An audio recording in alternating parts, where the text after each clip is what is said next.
الكهرباء طاقة قوية تسهل حياتنا اليومية، لكنها قد تكون قاتلة عند التعامل معها بشكل غير آمن. العمال، خاصة في مجال الصيانة، معرضون لخطر كبير إذا لم يتبعوا إجراءات السلامة. استخدام الأدوات المناسبة مثل السلالم العازلة والخوذ الواقية يقلل من احتمالية وقوع الحوادث.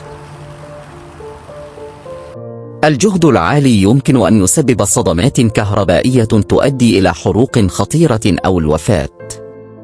رسومات توضيح لكيفية انتقال التيار الكهربائي وكيف يمكن أن يصدم الشخص إذا لمس الخطوط أو الأسلاك الحية.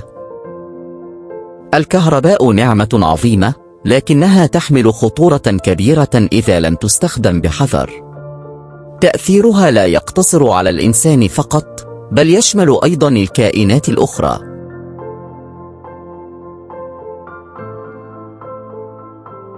الحيوانات أيضا غير محصنة ضد خطر الكهرباء. قد تصاب بصدمات قاتلة إذا اقتربت من الأسلاك الحية أو الخطوط الكهربائية. حل: توضيح كيف يمكن استخدام عوازل أو تثبيت شبكات أمان لحماية الحيوانات. إذا أعجبكم الفيديو واستفدتم منه، لا تنسوا دعمي بالإعجاب والاشتراك في القناة وتفعيل زر الجرس ليوصلكم كل جديد.